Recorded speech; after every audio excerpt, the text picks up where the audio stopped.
কণ্ঠস্বরে নমুনা দিতে বিধাননগর আদালতে গিয়েছেন অভিষেক বন্দ্যোপাধ্যায়।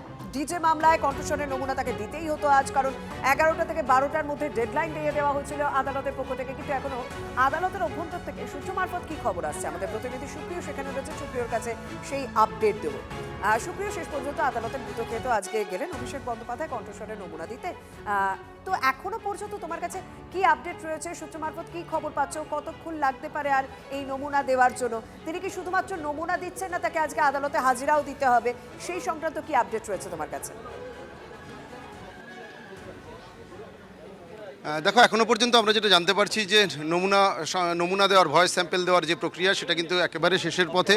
আর অল্প কিছু সময়ের মধ্যেই অভিষেক বন্দ্যোপাধ্যায় তিনি বেরিয়ে আসবেন, এবং তার জন্যে পুলিশি যে প্রস্তুতি বা নিরাপত্তার যে ছবিটা, সেটাও কিন্তু আমরা দেখতে পাচ্ছি যে বিধাননগর কমিশনারেটের একাধিক উচ্চপদস্থ পুলিশ আধিকারিক যারা সকাল থেকেই আজকে কর্তব্যরত ছিলেন, তারা কিন্তু ইতিমধ্যেই যে রাস্তা ধরে অভিষেক বন্দ্যোপাধ্যায় তিনি বেরিয়ে আসবেন, তার ঠিক সিঁড়ি থেকে নামার পরেই রাস্তার দুধারে কিন্তু র্যাফের জওয়ান থেকে শুরু করে মহিলা পুলিশ, এমনকি বিশাল সংখ্যক পুলিশ বাহিনী মোতায়েন করা হয়েছে।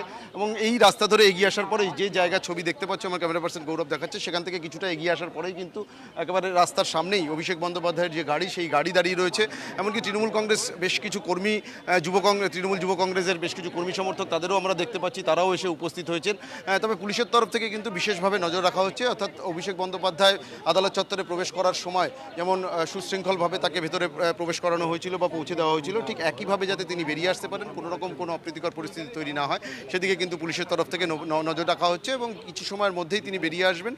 নমুনা দেওয়ার যে পর্ব বা প্রক্রিয়া, সেটা কিন্তু ইতিমধ্যেই শেষের পথে, এমনটাই জানতে পারছি। আর কিছু সময়ের মধ্যেই অভিষেক বন্দ্যোপাধ্যায় বিধাননগর আদালতে ম্যাজিস্ট্রেটের সামনে আজ যে নমুনা দিলেন বা স্যাম্পল দিলেন, ভয়েস স্যাম্পল, সেই স্যাম্পল দেওয়ার পর তিনি বেরিয়ে আসবেন। এবং এই স্যাম্পল নেওয়ার ক্ষেত্রে তদন্তকারী অফিসার, তার উপস্থিতি যেমন ছিল সিআইডির, তার পাশাপাশি একজন টেকনিক্যাল এক্সপার্ট ছিলেন, এবং ম্যাজিস্ট্রেটের উপস্থিতিতেই কিন্তু এই ভয়েস স্যাম্পল আজকে অভিষেক বন্দ্যোপাধ্যায় তিনি দিলেন ডিজে হুমকি মামলার তদন্তে।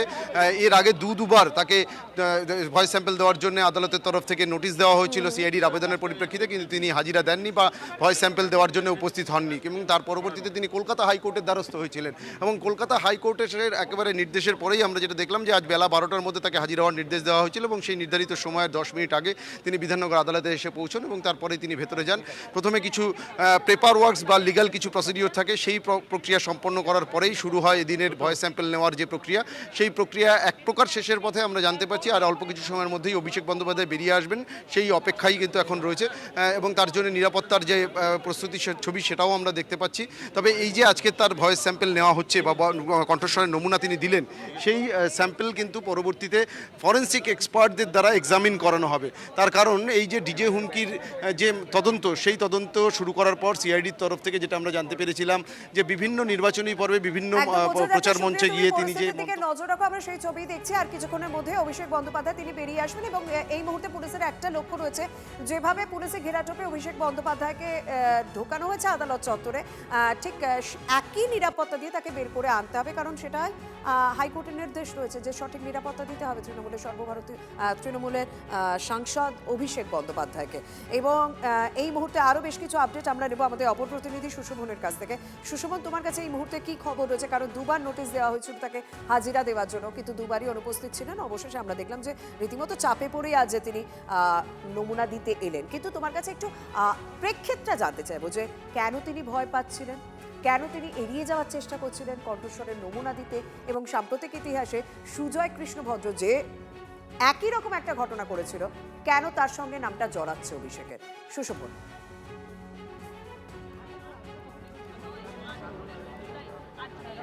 দেখো, অভিষেক বন্দ্যোপাধ্যায়ের কণ্ঠস্বরের যে নমুনা সংগ্রহের যে কাজ, সেই কাজ কিন্তু প্রায় শেষের দিকে, এবং বেশ কিছু কাজ বাকি রয়েছে, সেগুলো কিন্তু বর্তমানে হচ্ছে।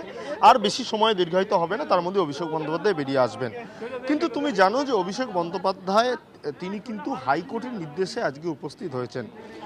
ওয়াকিবহল মহল কিন্তু মনে করছে যে অভিষেক বন্দ্যোপাধ্যায় তিনি আসছিলেন না, তার একটা কারণ হতে পারে, এর আগে তুমি জানো যে সুজয় কৃষ্ণ বদ্দ ওরফে কালীঘাটের কাকু, তার যখন কণ্ঠস্বরের নমুনা সংগ্রহের কাজ চলেছিল, তখন কিন্তু বারবার কিন্তু কাজ থমকে গেছিল বিভিন্ন কারণে, কোনো সময় শারীরিক সমস্যা, বেশ কিছু সমস্যা, এই জন্য অর্থাৎ। এবং অভিষেক বন্দ্যোপাধ্যায় নামে কিন্তু একাধিক মামলাও পর্যন্ত রয়েছে। তাই অভিষেক বন্দ্যোপাধ্যায় তিনি কিন্তু বারবার হাইকোর্টের দ্বারস্থ হচ্ছিলেন, কিন্তু অবশ্যই হাইকোর্ট বলেছে যেহেতু তিনি রক্ষা কবচের মধ্যেই রয়েছেন, তাই অভিষেক বন্দ্যোপাধ্যায় তৃণমূল সাংসদকে তদন্তে সহযোগিতা করতে হবে। তদন্তে সহযোগিতার জন্য তার যে কণ্ঠস্বরের নমুনা, সেই কণ্ঠস্বরের নমুনা যে সংগ্রহের দিন তা বলে দেওয়া হয়, সময় বলে দেওয়া হয়।